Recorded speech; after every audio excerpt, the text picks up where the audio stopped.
అందరికీ నమస్కారాలు.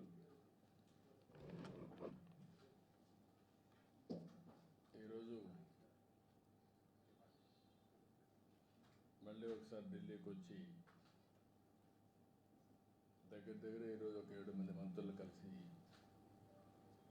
రాష్ట్రానికి సంబంధించిన అనేక విషయాలు చెప్పి అవన్నీ కూడా క్లియరెన్స్ తీసుకోవడానికి ప్రయత్నం చేస్తున్నాను. గడిచిన 5 సంవత్సరాలు 1924 చేసినటువంటి విధ్వంసం చూస్తే కనీసం 10 సంవత్సరాలైనా సరే మినిమం టైం పడుతుంది. కనీసం ఇది ట్రాక్లో పెట్టాలంటే మేము ఎన్నికల్లో కూడా చాలా స్పష్టంగా ఎన్డీఏ ఒక హామీ ఇచ్చాం. రాష్ట్రం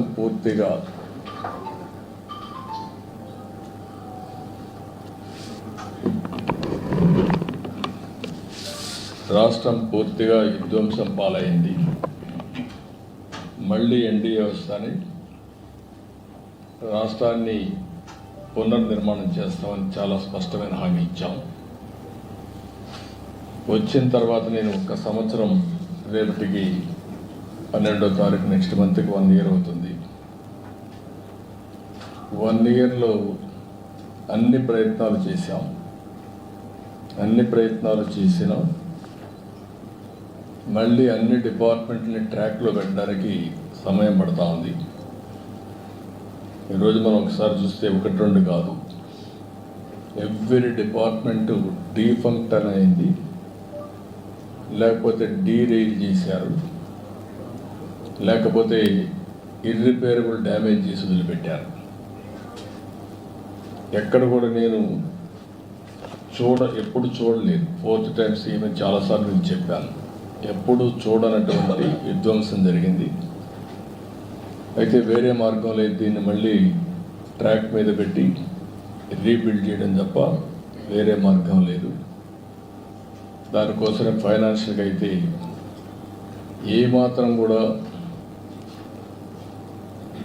వెసులుబాట్లు ఎంతనంత ఇచ్చారు. ఒక పక్క బకాయిలు దగ్గర 1,20,000 కోట్లు బిల్లు మాత్రం 9,94,000 కోట్ల రూపాయలు లయబిలిటీస్ కానీ, పేమెంట్స్ డ్యూ పెట్టింది కానీ, డెట్ కానీ చేసే పరిస్థితికి వచ్చారు. అయితే ఈరోజు ప్రజలు దానికి కావాల్సిన విధంగా పనిష్ చేశారు. మాకు స్పష్టమైన మెజారిటీ, చరిత్రలో ఎప్పుడూ జరగనటువంటి విధ్వంసం జరిగింది. అదే సమయంలో ప్రజలు కూడా ఎప్పుడూ ఈయనటువంటి విజయాన్ని కూడా విక్టరీ ఇచ్చారు. 93% స్ట్రైక్ రేట్, ఎవరు ఊహించినటువంటి విజయం ఇది. అయితే ఈరోజు మేము కూడా ఎంత తొందరలో రెక్టిఫై చేయగలిగే ప్రయత్నం చేస్తున్నాం. ఒక పక్క అమరావతి, ఒక పక్క పోలవరం, ఇంకొక పక్క విశాఖపట్నం స్టీల్ ప్లాంట్ని ఒక ప్యాకేజ్ తీసి మళ్ళా రివైవ్ చేయడం, విశాఖపట్నం రైల్వే జోన్, ఇండస్ట్రీస్ కూడా డొమెస్టిక్ ఇన్వెస్ట్మెంట్ ఈ సంవత్సరంలో హైయెస్ట్ ఆంధ్రప్రదేశ్ రావడం, ఇవన్నీ కూడా చేసుకుంటున్నాయి. ఈరోజు నేను ఇక్కడికి వచ్చినప్పుడు 5-6 మంది మంత్రుల్ని 7 మంది మంత్రులు కలుస్తున్నాను. ఒకటి ఏదైతే ప్రహ్లాద్ జోషిని కలిచాము, Andhra Pradesh integrated clean energy policy ఒకటి తీసుకొచ్చాము. ఈ పాలసీ ప్రకారం 72 గిగావాట్ల పవర్ని గ్రీన్ ఎనర్జీ ఉత్పత్తి చేస్తామని చాలా స్పష్టమైన హామీ ఇచ్చాం. ఒరిజినల్గా అయితే 160 గిగావాట్లు ఉత్పత్తి చేయాలని, దేశం మొత్తం 500 గిగావాట్ల non fossil fuel based energy capacity తయారు చేయాలని ఒక లక్ష్యంగా పెట్టుకున్నారు. ఆ లక్ష్యాన్ని మేజర్ చంక్ ఆంధ్రప్రదేశ్లో వచ్చేట్టుగా మేము ఒక ప్రోగ్రాం పెట్టుకొని ముందుకు పోతున్నాం. దీంట్లో వారిని కోరింది ఈరోజు మేజర్గా 28,346 కోట్ల రూపాయలు green energy corridor transmission lines అడిగాం. ఇది చాలా అవసరం. ఎనర్జీని ఉత్పత్తి చేయడమే కాకుండా దాన్ని ట్రాన్స్మిషన్ కూడా చేయాల్సిన అవసరం ఉంది. దానికి ఒప్పుకున్నారు, చేస్తామని చెప్పి హామీ ఇచ్చారు. రాయలసీమలో 11 గిగావాట్ సోలార్ పవర్ని ట్రాన్స్మిట్ చేయాల్సిన అవసరం ఉంది. పంప్డ్ ఎనర్జీ కూడా ఒక 7,370 మెగావాట్లని ఇది చేయాల్సిన అవసరం ఉంది. ఈ రెండింటికి కూడా వారికి చెప్పిన తర్వాత దాన్ని పాజిటివ్గా తీసుకొని చేస్తా అన్నారు. అదే సమయంలో ఏదైతే సోలార్ రూఫ్ టాప్ సూర్యగారు ఈ కార్యక్రమం కింద ఒక 35 లక్షల కుటుంబాలకి కరెంట్ ఇవ్వాలనుకుంటున్నాం. దాన్ని కూడా క్లియరెన్స్ ఇవ్వమని చెప్పి అడిగాను. ఇది డిమాండ్ డ్రివన్ ప్రోగ్రామ్ కాబట్టి మీరు ఎంత చేసి అంత ఇస్తామని చెప్పారు. దాని ప్రకారం మ్యాక్సిమం వెళ్తున్నాం. ఇది కూడా క్లియర్ చేయడం జరిగింది. అందుకే కాన్స్టిట్యున్సీకి మినిమం 10,000 రూఫ్ టాప్ సూర్యగారి కింద ముందుకు పోతున్నాం. ఇది కూడా వార్ ఫుటింగ్లో ఎస్పెషలీ వీకర్ సెక్షన్స్కి ఎస్సీ ఎస్టీ ఫ్రీగా ఇస్తాం. గవర్నమెంట్ ఆఫ్ ఇండియా ఇచ్చేదే కాకుండా బీసీలకు అదనంగా ఒక 20,000 రూపాయలు అదనంగా ఇస్తాం. దీన్ని పెద్ద ఎత్తున టేకప్ చేశాం. ఇంకొక పక్కన సబ్స్టేషన్ ఫీడర్ లెవెల్లో కుసుమ్ కింద 2,000 మెగావాట్లు ఉత్పత్తి చేయడానికి అనుమతించారు. అది కూడా శాంక్షన్ చేశారు. దాన్ని కూడా తీసుకొని ముందుకు పోతాం. దీంతో ఆంధ్రప్రదేశ్ గ్రీన్ ఎనర్జీ హబ్గా తయారవుతుంది. రాయలసీమలో అడ్వాంటేజ్ ఉంది. ఒక పక్క సోలార్ ఎనర్జీ, ఇంకొక పక్కన ఏదైతే విండ్ ఎనర్జీ, మూడోది పంప్డ్ ఎనర్జీ. ఈ మూడు కలిపి బ్యాటరీ కూడా పెట్టుకోగలిగితే 24/7 పవర్ వచ్చే పరిస్థితి వస్తుంది. ఏదైతే ఈ వ్యవస్థని పూర్తిగా నిర్వీర్యం చేశారు, ఈరోజు కాస్ట్ తగ్గించే దిశగా వినియోగదారుడికి బెనిఫిట్ అయ్యే విధంగా, అదే మరి అల్టిమేట్గా ఆంధ్రప్రదేశ్ గ్రీన్ ఎనర్జీ హబ్గా డౌన్ స్ట్రీమ్ ఇండస్ట్రీస్కి ముందుకు పోతున్నాం. రాయలసీమ అయితే గ్రీన్ ఎనర్జీ ఉత్పత్తి చేయడం మనకు వస్తుంది. అదే మరి కోస్టల్లో ఏవైతే పోర్ట్స్ ఆధారంగా చేసుకొని ఎక్కడికక్కడ గ్రీన్ హైడ్రోజన్, అమోనియా ఇవన్నీ ఎక్స్పోర్ట్ చేయడానికి అవకాశం ఉంది. ఆ కార్యక్రమంలో ముందుకు పోతున్నాం. అదే సమయంలో రెండోది రాజ్నాథ్ సింగ్ గారిని కలిశాను. వారిని మనస్ఫూర్తిగా అభినందించారు. ఏది సింధూర్ ఆపరేషన్ గ్రాండ్ సక్సెస్ చేశారు, చాలా ఎఫెక్టివ్గా చేశారు. దానికి అభినందించాను. అదే సమయంలో డిఫెన్స్ కూడా చాలా బాగా చేశారు. దేశమంతా కూడా మన డిఫెన్స్ పట్ల ఒక నమ్మకం కలిగింది, ఆత్మవిశ్వాసం పెరిగింది, గౌరవం పెంచుకునే పరిస్థితికి వచ్చారు. దానికి అప్రిషియేట్ చేస్తున్నాయి. రాష్ట్రానికి సంబంధించిన కొన్ని డిమాండ్స్ ఉంటే అవన్నీ పెట్టాను. దగ్గర ఒక 4 ఇంపార్టెంట్ ప్లేసెస్, ఇవన్నీ డిఫెన్స్ మ్యానుఫ్యాక్చర్ హబ్స్ కింద. ఒకటి జగ్గయ్యపేట డోనకొండ క్లస్టర్, ఒక 6,000 ఎకరాలు ఇక్కడ ఉంది. ఇక్కడ మేజర్ వాళ్ళు అడిగింది missile and ammunition production centre కింద దీన్ని క్రియేట్ చేయమని చెప్పి రిక్వెస్ట్ చేశాను. దానికి కూడా వారు సానుకూలంగా ఉన్నారు. రెండోది లేపాక్షి మడకసిర, ఇక్కడ ఒక 10,000 ఎకరాలు ఉంది. Military and civil air crafts కానీ ఎలక్ట్రానిక్స్ మ్యానుఫ్యాక్చరింగ్, అదే మరి ఇంకొక పక్కన ఒక ఏరోస్పేస్ ఎకోసిస్టమ్ క్రియేట్ చేయాలని చెప్పి కోరాను. దానికి కూడా ఆయన సుముఖంగా ఉన్నారు. అదే మరి విశాఖపట్నం అనకాపల్లి క్లస్టర్, ఈ ఏరియాలో మనం చూస్తే naval equipment production, weapon testing, అదే మరి లీవరేజింగ్ స్ట్రాంగ్ మ్యారిటైమ్ ప్రజెన్స్ ఉంది కాబట్టి ఈస్టర్న్ నేవల్ కమాండ్ కూడా ఉంది. ఇవన్నీ ఆధారంగా చేసుకొని అక్కడ బేస్ చేసుకొని ఇవన్నీ ప్రొడక్షన్ కోసం ముందుకు రమ్మని కోరాం. అదే మరి కర్నూలు ఓర్వకల్ 4,000 ఎకరాలు ఇవ్వడానికి సిద్ధంగా ఉన్నాం.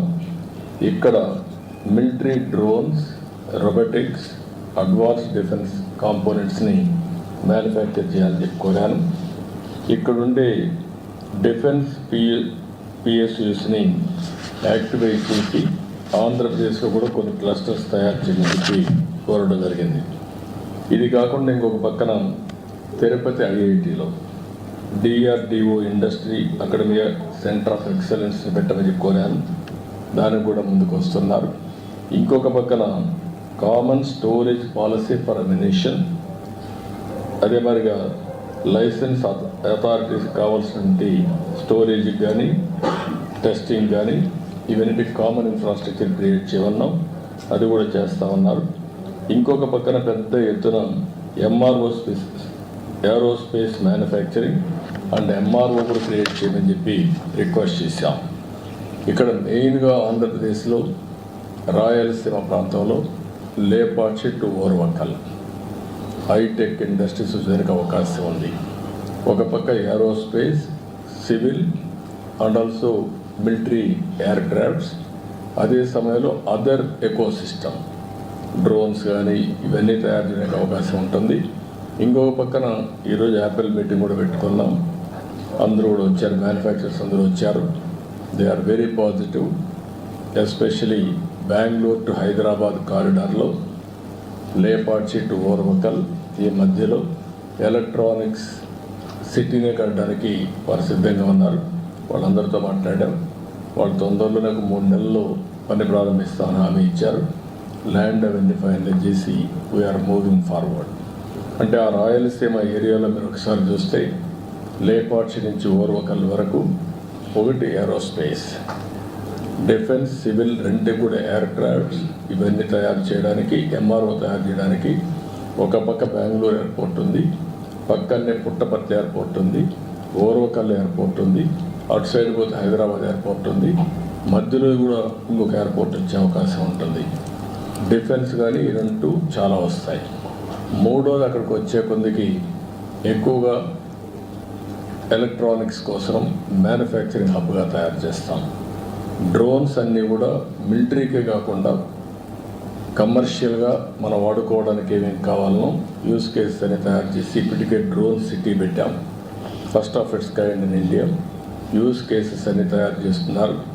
మ్యానుఫ్యాక్చరింగ్, పైలట్స్ ట్రైనింగ్, ఒక ఎకో సిస్టమ్ క్రియేట్ చేసి కంట్రీకి మొత్తం ఒక హబ్గా తయారు చేస్తున్నాం. కాబట్టి ఇది ఒక పక్కన వస్తుంది. ఇంకొక పక్కన ఏదైతే స్పేస్ ఇండస్ట్రీ ఆంధ్రప్రదేశ్లో ఒక అడ్వాంటేజ్ ఉంది. ఆ అడ్వాంటేజ్ కూడా మీరు ఒకసారి చూస్తే శ్రీహరికోట లాంచింగ్ ప్యాడ్ ఉంది.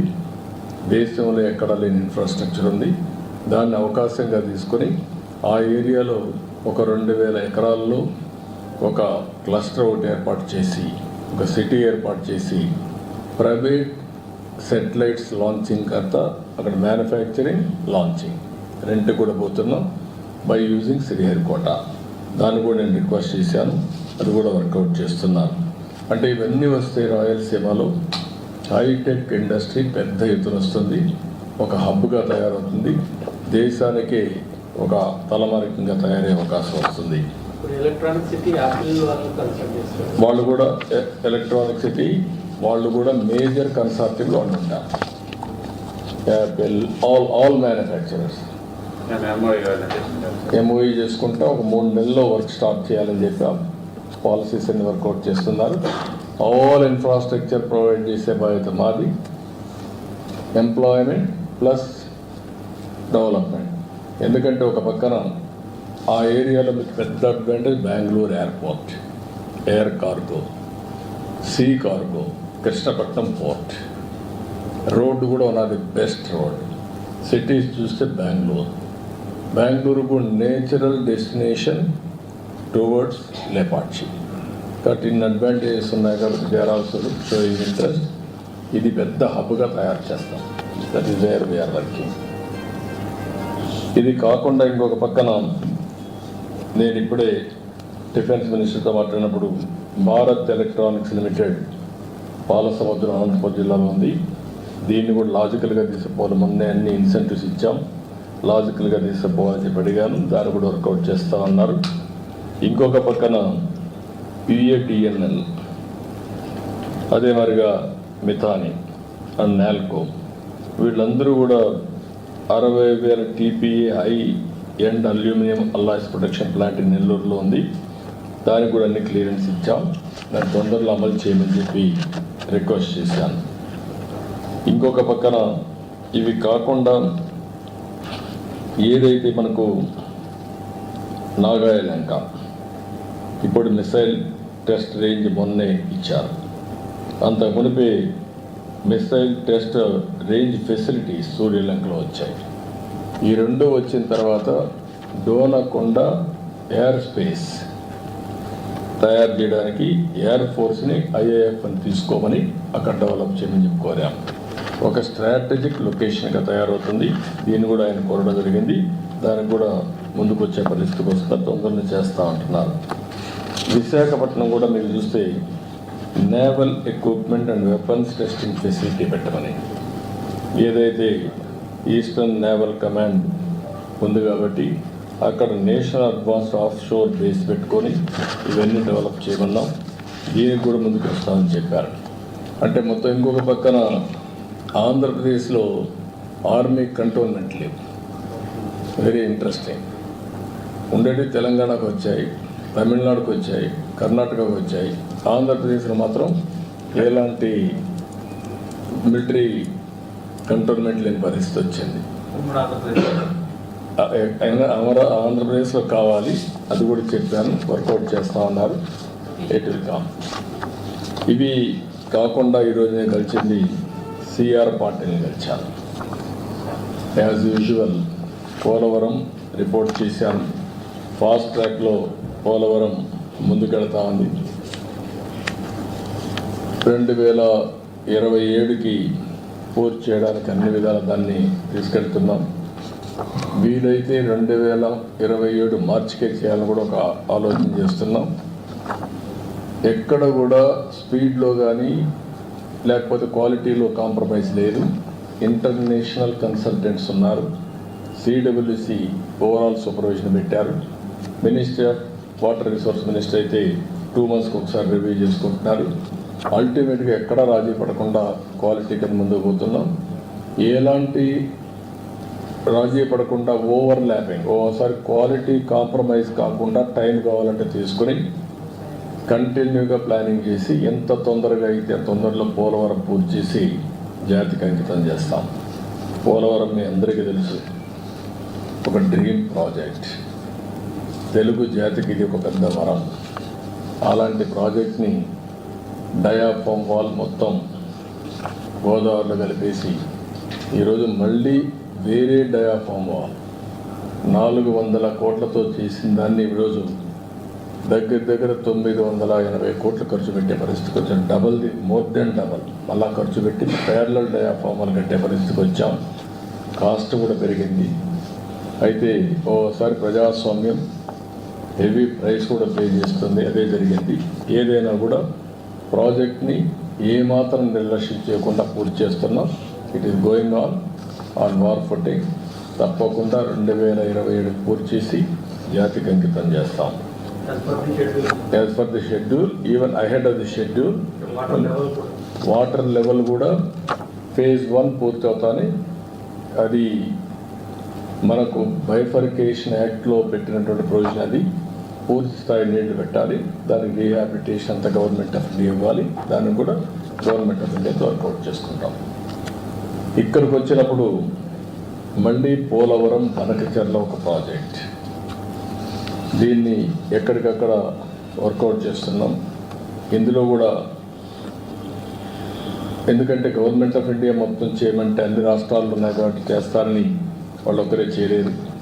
కాబట్టి మేము అడిగింది government of Andhra Pradesh, government of India HAM మోడల్లో ముగ్గురం కలిసి చేద్దాం. ఇది పెద్ద ప్రాజెక్ట్కి 80,000 కోట్లు అవుతుంది. 200 TMCF నీళ్లు డైవర్ట్ చేయాలని, గోదావరి నుంచి నేరుగా బనకచెర్లకు 200 TMC నీళ్లు తీసుకుపోగలిగితే ఇట్ ఈస్ గేమ్ చేంజర్. ఇందులో 3 బిట్లు ఉంటాయి. ఒకటి first Godavari Krishna, 2 Krishna to Nagar Sagar right main canal. అక్కడ రిజర్వాయర్ కూడా వస్తుంది, బొల్లాపల్లి రిజర్వాయర్ వస్తుంది. అక్కడి నుంచి వెలుగొండకు కూడా నీళ్ళు వెళ్ళే పరిస్థితి వస్తుంది గ్రావిటీతో. థర్డ్ బెడ్ బొల్లాపల్లి నుంచి Nagar Sagar right main canal నుంచి Banakacherla, that is the gate way.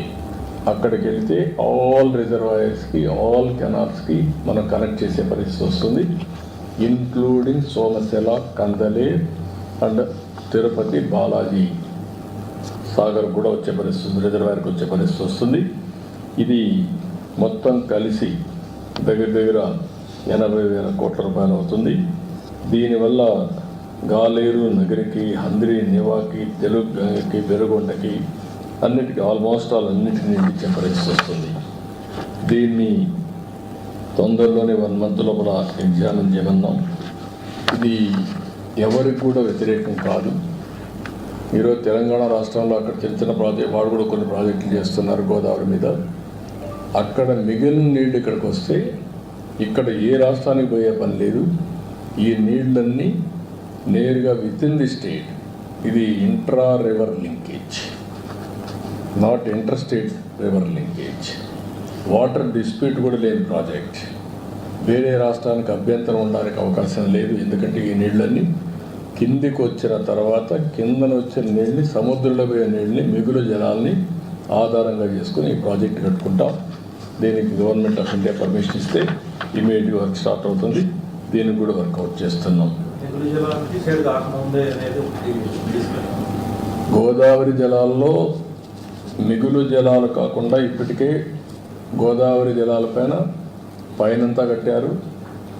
South ఇండియాలో గోదావరి ఒకటే ఎక్కువ నీళ్ళు వచ్చే river. 100 years average 2000 TMC water సముద్రంలో పోయింది యావరేజ్. ఈరోజు తీసుకున్న నీళ్లు 200 TMC నీళ్లు, మిగులు జలాలు సముద్రంలో పోయే నీళ్ళని ఇక్కడ డైవర్ట్ చేసుకుంటున్నాం కరువు ప్రాంతానికి. కాబట్టి ఎవరికి అభ్యంతరం పర్లేదు. అందరితో మాట్లాడతాం, అందరినీ కన్విన్స్ చేస్తాం, అందరం కలిసి గోదావరి నీళ్ళు వాడుకుంటాం. అందరితో మాట్లాడుతున్నారు, మాట్లాడి దాన్ని సార్ట్అవుట్ చేసి ముందుకు వెళ్తాం. అందరితో కూడా మాట్లాడుకోవాల్సిన అవసరం అని మాట్లాడుతూ ఉన్నారు. ఇది ఇంకా చిన్న ప్రాజెక్ట్స్ ఉంటే అవన్నీ కూడా వారికి ఇచ్చాను. ఇరిగేషన్లోని మోడర్నైజేషన్ కింద ఏదైతే మొత్తం ఇరిగేషన్ మోడర్నైజేషన్ కింద CADWH అని ఒక ప్రాజెక్ట్ ఇది. దీనికి ఒక 100 కోట్ల రూపాయలు ఇస్తే పైప్ లైన్లో నీళ్ళు తీసుకెళ్ళడం, కాలువలు కాకుండా ఒక పైలట్ చేస్తున్నారు. అది కూడా ఇమ్మన్నాం, అది కూడా ఇస్తామని చెప్పి ఒప్పుకున్నారు. రెండోది ఏపీ మన నేషనల్ హైడ్రాలజీ ప్రాజెక్ట్ కూడా ఒక 2-3 నెలల్లో శాంక్షన్ చేస్తూ ఉన్నారు. మొత్తం మ్యాపింగ్ చేయడం, ground water, surface water, soil moisture అన్నీ ఇది చేసి వాటర్ మేనేజ్మెంట్ కోసం అది కూడా వర్కౌట్ చేస్తున్నాం.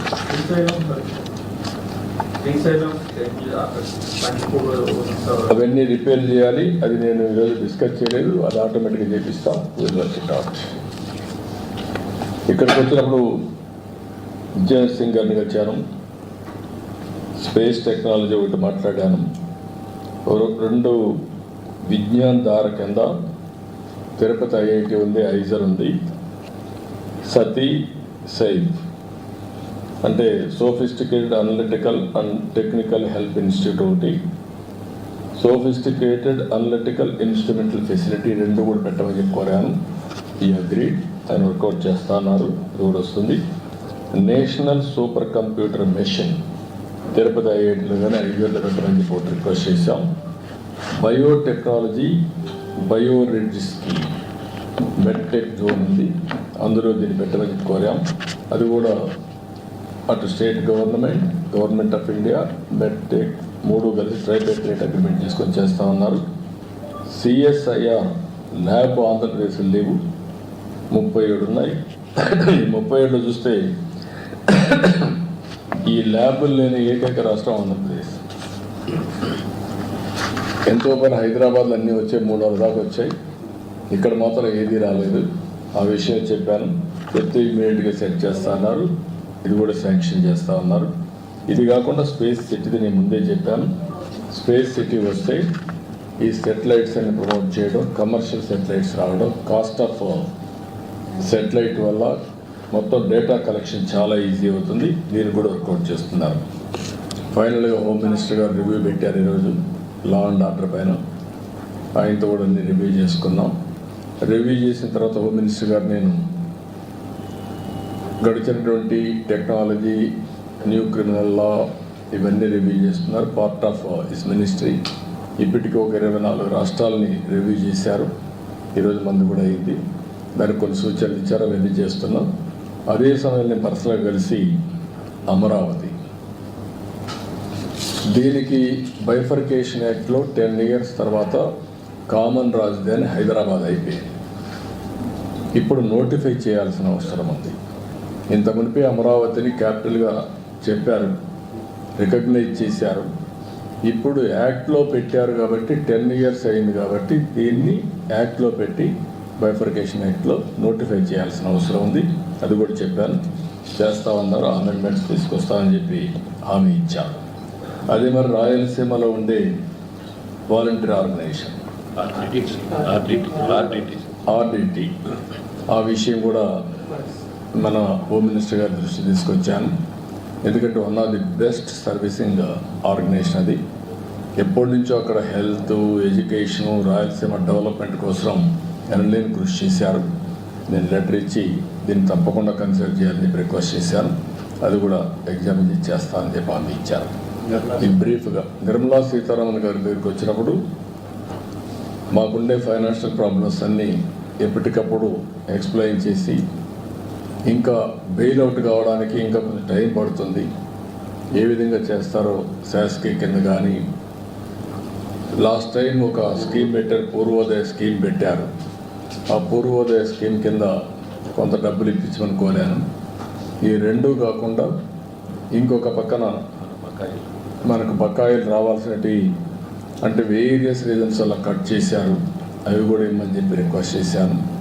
ఇవి కాకుండా ఫైనల్గా బనకచర్ల, పోలవరం ఆర్థిక సహాయం చేయడానికి ఫైనాన్షియల్ స్ట్రక్చరింగ్ కోసం రిక్వెస్ట్ చేశాను. దానికి కూడా వర్షముఖంగా ఉన్నారు. ఇది బ్రీఫ్గా. రేపు నీతి ఆయోగ్ 2047 ఏదైతే విజన్ 2047 వికసిత్ భారత్, దీనికి కావాల్సిన అరేంజ్మెంట్ చేయడం కోసం, లేకపోతే వేరియస్ ఐడియాస్ తీసుకోవడం కోసం ప్రధానమంత్రి పెట్టాడు. దానిపైన I will give my presentation, then I will tell for all. అంటే మన స్టేట్ గారు కొత్తగా ప్రాజెక్టులను అడుగుతున్నారు. నేను ప్రధానమంత్రి గారిని కానీ మిమ్మల్ని కానీ విజ్ఞప్తి చేసేది, money is not the issue. మీరు గుర్తుపెట్టుకోవాలి.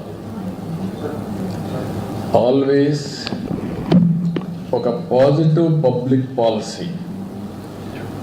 దేశంలో ఆర్థిక సంస్కరణలు వచ్చాయి. ఆర్థిక సంస్కరణలు రాకమునకు 2%, 3% ఎకనామిక్ గ్రోత్ ఉండేది. ఆర్థిక సంస్కరణలు వచ్చిన తర్వాత గ్రోత్ అబ్నార్మల్గా పెరిగింది. మనకు IT advantage, first mover advantage వచ్చింది. అదొక పబ్లిక్ పాలసీ.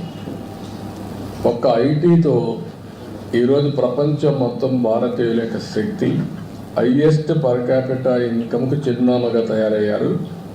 అందులో ఫస్ట్ మూవర్ కింద తెలుగు వాళ్ళు ఉన్నారు కాబట్టి 33% తెలుగు వాళ్ళు తయారయ్యే పరిస్థితికి వచ్చారు. మనం పెట్టిన policy demographic dividend as a windfall వచ్చింది. India is only the country having advantage, demographic dividend. ఈ 3 డెడ్లీ కాంబినేషన్. మీరందరూ ఎంతో పైన ఎంత డబ్బులు ఇస్తారు, 1000 కోట్లు ఇస్తారా, 50 కోట్లు ఇస్తారా, ఇందులో ఉన్నారు. వెల్త్ క్రియేట్ చేయడానికి పబ్లిక్ పాలసీస్ కావాలి. పబ్లిక్ పాలసీలు కూడా మీరు చూస్తే ఒకప్పుడు పీపీపీ మోడల్స్ వచ్చాయి, public private partnership. Now public private పార్ట్నర్షిప్లోనే వైబిలిటీ గ్యాప్ ఫండింగ్ వస్తుంది, హ్యామ్ మోడల్స్ వస్తున్నాయి. మనం గుర్తుపెట్టుకోవాలి. ఒక పక్క వెల్ఫేర్ ఇస్తూనే ఇంకొక పక్కన ఏ విధంగా అభివృద్ధికి ఎలాంటి అడ్డంకులు లేకుండా ఏ విధంగా ఫైనాన్షియల్ సపోర్ట్ మొబిలైజ్ చేయాలి, మాస్టర్ చేయాలి, అది ఇంపార్టెంట్. అట్లా కాకుండా ఎంచోగానే డబ్బులు ఎక్కడి నుంచి వస్తాయి చెప్పండి. ఇప్పుడు ఉదాహరణకు కొంతమంది అసూయ పడేవాళ్ళు అసూయ పడుతూనే ఉంటారు. ఈరోజు మనందరం చూసాం, ఎగ్జాక్ట్గా 20 years బ్యాక్ మన ఎయిర్పోర్ట్లు ఎట్లున్నాయో ఒకసారి గుర్తుపెట్టుకోండి. First airport Hyderabad airport, greenfield airport ఎస్కామ్. అప్పుడు నన్ను అడిగారు డబ్బులు ఉన్నాయి. ఆనాటి ప్రధానమంత్రి గారు కూడా అన్నారు, వాజ్పేయి గారు అడిగారు, బాబు నువ్వు కొత్త ఆలోచనలు వస్తావు, డబ్బులు ఎక్కడున్నాయన్నాడు. సార్ మీకు డబ్బులు నాకు అవసరం లేదు, నేను అడిగేది ఒక పాలసీ. మీరు ఆ పాలసీ ఇవ్వండి. గ్రీన్ఫీల్డ్ మీకు ఇంట్రెస్ట్ ఉంటే కొంచెం షేర్ పెట్టుకోండి, ఈక్విటీ. మీకు ఇంట్రెస్ట్ లేకపోతే కూడా వద్దు, మేమే పెట్టుకుంటాం, మీకు ఆదాయం వస్తుంది. ఎందుకంటే ప్రతి ఒక్క టికెట్ అమ్మితే గవర్నమెంట్కి ఆదాయం బోలెడంత వస్తుంది. ఈ మాట చెప్పాం. ఫస్ట్ దానికి 32 మీటింగ్స్ మీరు గుర్తుపెట్టుకోవాలి. కొంతమంది అప్పుడు ఉండేవాళ్ళు ఉన్నారు. 32 మీటింగ్స్ అయినాయి. ఇప్పుడు రామ్మోహన్ రెడ్డి లేడు ఇక్కడ మంత్రిగా, వాళ్ళ మినిస్టర్ అయితే పూర్తిగా వ్యతిరేకం, దానికి ఆ పాలసీకే వ్యతిరేకం. ఫైట్ చేశాను, ఫైనల్గా ఆయన యాక్సెప్ట్ చేశాడు. Today Hyderabad is contributing, airport is contributing 17% growth rate. Single factor. సరే, మళ్ళీ ఆ ఎకో సిస్టంలో ఒక outer ring road, knowledge economy, IT, BT, pharma, finance అన్నీ వచ్చాయి. అది అయిన తర్వాత బెంగళూరు ఎయిర్పోర్ట్ వచ్చింది. అప్పుడు ఈ బెంగళూరు ఎయిర్పోర్ట్ రాలా, తర్వాత ఫాలో అయ్యారు. ఈరోజు Hyderabad airport most functional airport, Delhi వచ్చి అన్నీ వచ్చాయి. బెంగళూరు ఎయిర్పోర్ట్ మనం పోయి నేను చూశాను. Best airport in the world తయారయ్యే పరిస్థితికి వచ్చి సెకండ్ టర్మినల్ అయితే మనది బెస్ట్ టర్మినల్. మనం డబ్బులు అంటున్నాం, గవర్నమెంట్ డబ్బులు ఖర్చు పెట్టలే దాంట్లో. గవర్నమెంట్ బెనిఫిట్ వస్తూ ఉంది. It is promoting economy of Karnataka. VIP launch అవన్నీ చూస్తే గార్డెన్లో ఎయిర్పోర్ట్ తీసుకొచ్చారు. Now airport has become a experience centre, not travelling or ఇది కాకుండా. ఇలాంటివి డబ్బులు కాకుండా country is affordable. Wealth creation is important. Wealth క్రియేషన్కి public policies are important. Once public policies ప్రాపర్గా వచ్చి ఆ ఎకో సిస్టమ్ క్రియేట్ చేస్తే వెల్త్ జనరేషన్ వస్తుంది, వెల్త్ క్రియేషన్ వస్తుంది, అది మన రెవెన్యూ జనరేషన్ వస్తుంది. దెన్ వెల్ఫేర్ కూడా చేశాను. అది అమరావతి తీసుకొచ్చాం. ఈరోజు అమరావతి మోడల్ ఏంటి? ఏం పెట్టాము డబ్బులు ఖర్చు? ప్రతి ఒక్కరు అంటున్నాడు, ఒక ఊర్లో పని కాకపోతే ఈ డబ్బులు తీసుకు ఖర్చు పెట్టామంట. కనీసం ఒక మనుషులకు కావాల్సింది మినిమం కామన్ సెన్స్ అయినా ఉండాలి. రాజకీయ కాదని అడిగేది, నీకు నష్టం ఏంటంటున్నా? ఆ భూమి రైతులు ఇచ్చారు, రాష్ట్రానికి కట్టాము, నీకెందుకు అంత వస్తుంది? ఈరోజు ఆంధ్రప్రదేశ్ ప్రజలకు అవసరం లేదా? ఒక హైదరాబాద్ తెలంగాణకు వచ్చింది, డెవలప్ చేశాం. 75% of income is coming from Hyderabad. 75%. 67% service sector. 9.3% revenue from GSTP. Because of service sector కాబట్టి 9.3% హైయెస్ట్ రెవెన్యూ వచ్చేది, జిఎస్టిపి కలెక్షన్ వచ్చేది, జిఎస్టీ కలెక్షన్ వచ్చేది from Telangana. Because of Hyderabad service sector. ఎట్లొచ్చాయి? ఇవన్నీ మర్చిపోయి ఏదంటే అడ్డంగా మాట్లాడడం, తెలిసి తెలియనితనంతో లేకుంటే మూర్ఖత్వంతో మాట్లాడితే ఒక వ్యక్తులకు సమాధానం చెప్పడం కాదు, జాతికి సమాధానం చెప్పాల్సిన, తెలుగు జాతి కోసం పనులు చేస్తున్నాం తప్ప వ్యక్తుల కోసం కాదు. ప్రపంచంలో ఎక్కడా జరగనటువంటి పాలసీ అది. నేనేం చెప్పాను వాళ్ళకు? ఒక నమ్మకం, ఒక trust factor. I gave a trust. మీ భూమి మీరు ఇవ్వండి. It is a win situation.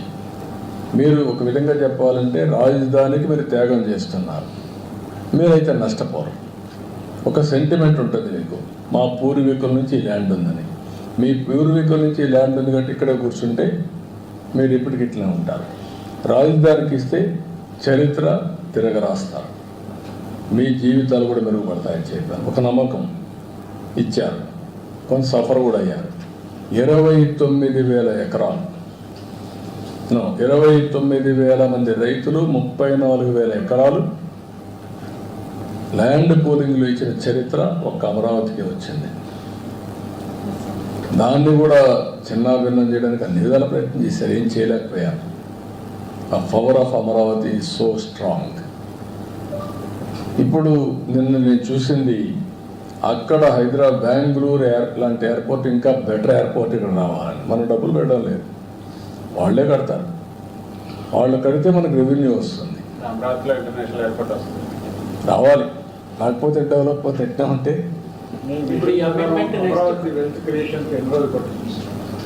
It is a continuous process. ఒక రోజని కాదు, ఒక నెలని కాదు, ఒక సంవత్సరం కాదు, 3 సంవత్సరాల్లో ఒక ట్రాక్ వస్తుంది, తర్వాత సెట్ అవుతుంది. It a continuous process. Hyderabad కంటిన్యూగా డెవలప్ అవుతుంది, ఈవెన్ బెంగళూరు కంటిన్యూగా డెవలప్ అవుతుంది. అదే మనకి ఇది కూడా వచ్చేస్తుంది. నాట్ ఓన్లీ హైదరాబాద్, ఇది Amaravati, even Visakhapatnam. We are preparing a action plan for Visakhapatnam, one of the best city. ఒక విధంగా చెప్పాలంటే ఫైనాన్షియల్ హబ్గా తయారవుతుంది. దట్ ఈస్ ది నాలెడ్జ్ ఎకానమీకి ఇండస్ట్రియల్ హబ్గా, pharma, steel, knowledge economy, tourism, all these things are going to develop in Visakhapatnam. సరే, అమరావతిని reorganisation యాక్ట్లో చేరుస్తూ నెక్స్ట్ పార్లమెంట్ సెషన్లో అమెండ్ చేస్తారు. రీఆర్గనైజేషన్ యాక్ట్లో చేర్చమని కాదు, రీఆర్గనైజేషన్ యాక్ట్లో పెట్టింది హైదరాబాద్ని కామన్ క్యాపిటల్గా పెట్టారు. 10 ఏళ్ళు అయిపోయింది, ఇప్పుడు ఏది క్యాపిటల్ లేదు. కాబట్టి అమరావతి ఇంతకుముందు అనౌన్స్ చేశారు, ఇప్పుడు అమెండ్మెంట్ చేసి నోటిఫై చేయమంటున్నాం. అదర్వైజ్ ఎప్పటికీ అమెండ్ చేస్తారు, ఎక్కడ చేయాలి అదే నెక్స్ట్ పార్లమెంట్ సెషన్లో చేయమని చెప్పి రిక్వెస్ట్ చేస్తున్నాం. So if you can throw light on your visit to Delhi, especially your meeting with Rajnath Singh in the wake of the defense projects that you proposed from Andhra. No, I asked so many projects, 5 clusters I asked him. Sainik school also. Sainik schools also, private schools is saying PPP model they are giving. 100 Sainik schools, PPP model. We asked him, already 4 are sanctioned from Andhra Pradesh. We will get some more. Anything else that you spoke to Rajnath Singh about, because you also congratulated him for Operation Sindoor? No, they have done extremely well. I congratulate him. Our defense played a major role under the leadership of Prime Minister and also execution by Rajnath Singh as Defense Minister.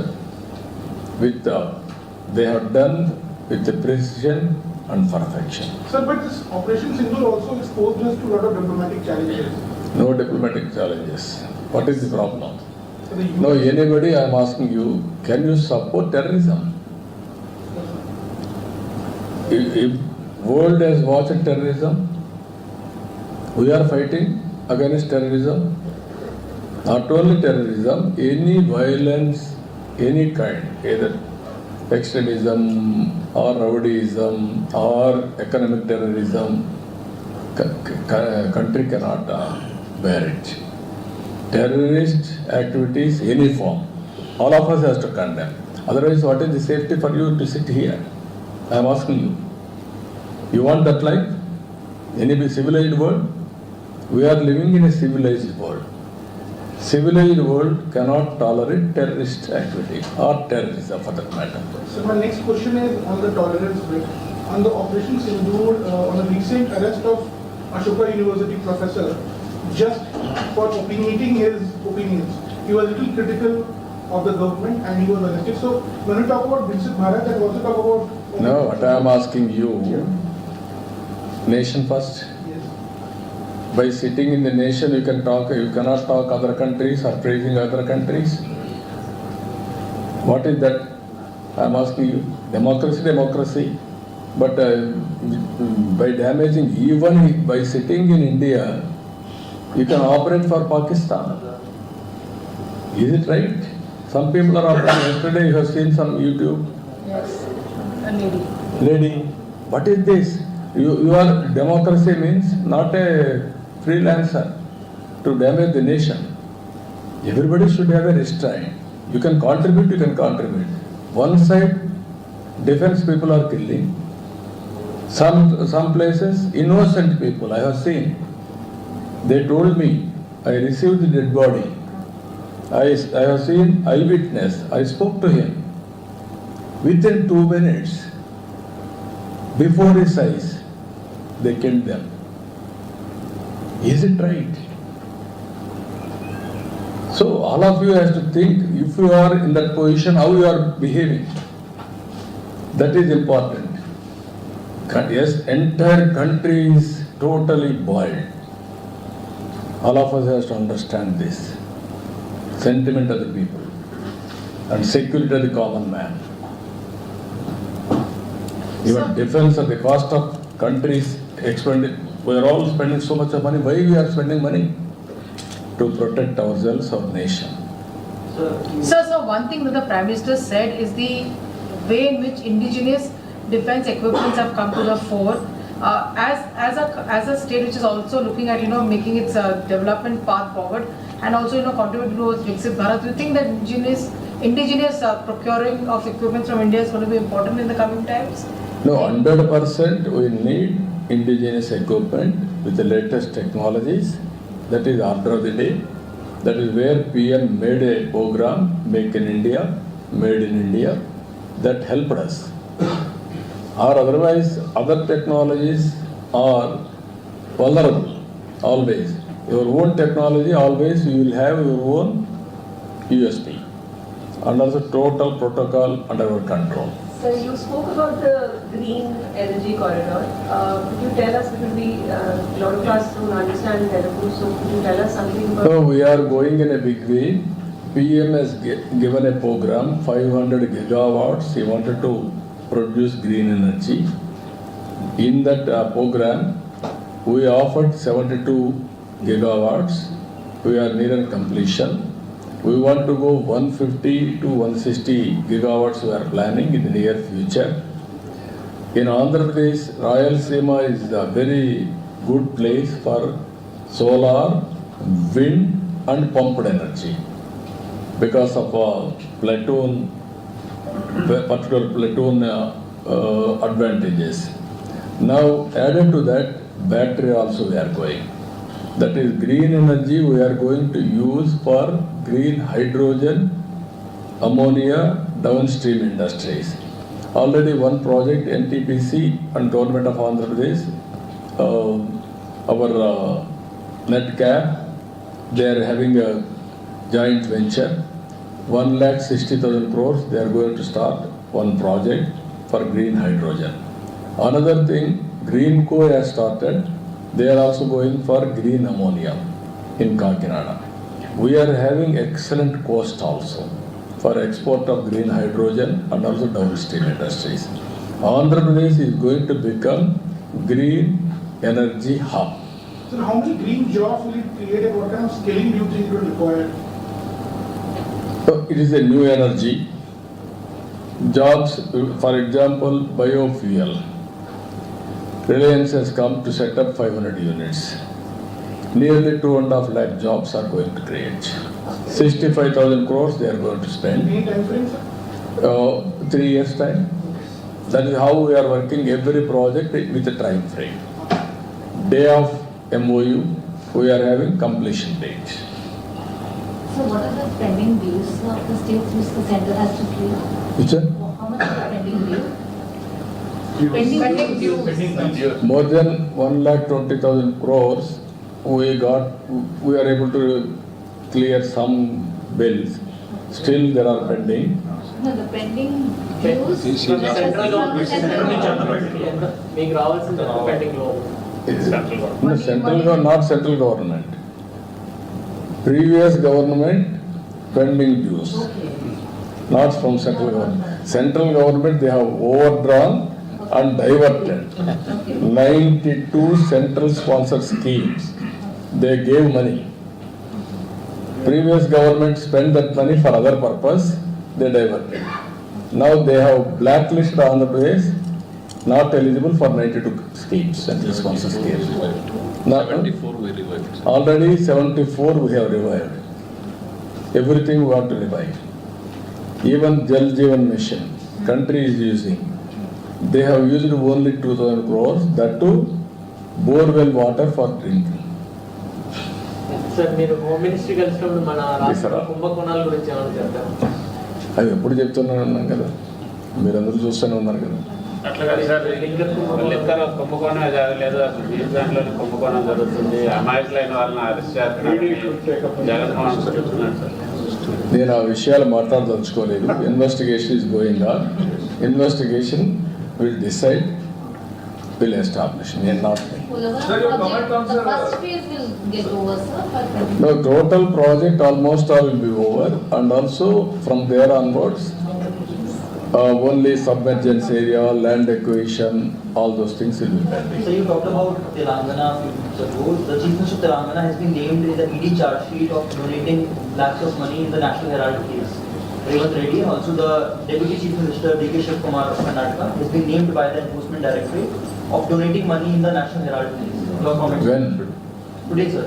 According to you. No, without knowing the information I cannot comment. Sir, the Congress party, especially Rahul Gandhi, has been tweeting some, they're questioning Operation Sindoor and the Jaishankar. the direction of the government and the armed forces.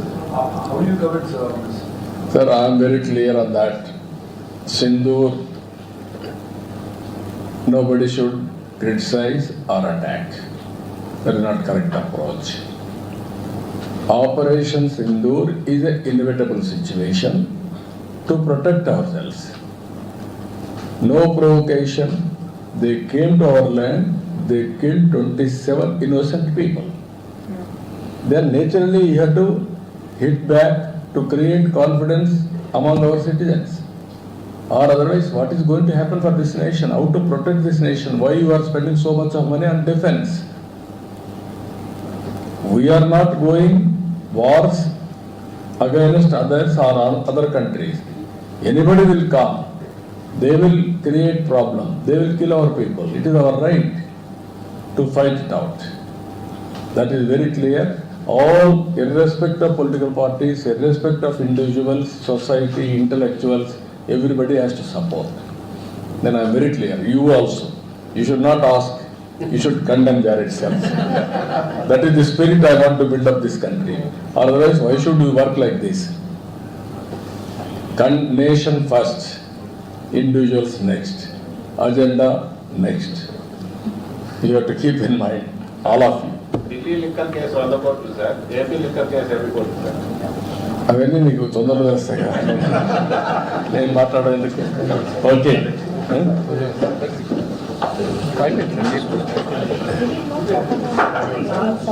Okay, bye. See you, thank you. రేపు దీంట్లో ఈ పాలసీలు కొత్త పాలసీలు అని చెప్తున్నారా sir? నీతి ఆయోగ్లో మీరు కొత్త పాలసీలు తీసుకున్నారు. మీకు ఇస్తాను కదా, మీకు ప్రజెంటేషన్ ఇస్తాను కదా. కొంచెం మీరు లోపలికి వెళ్ళి మాట్లాడేటప్పుడే కొంచెం రిలీజ్ చేయమని. ఓకే, నేను ప్రజెంట్ చేస్తాను మీకు. కొంచెం ముందు ఇచ్చినా పర్వాలేదు సార్. మళ్ళీ పేపర్ లీక్ చేయాలి. ఇప్పుడు paper 1 hour press conference. Some patient. Bhaskar, అదేంటి ట్యాబ్? అది ట్యాబా? భాస్కర్ అడిగాడు, బాగుందన్నాడు. ఏది అది ట్యాబ్, అది ఇక్కడ వీళ్ళు మీటింగ్ పెట్టుకున్నప్పుడు.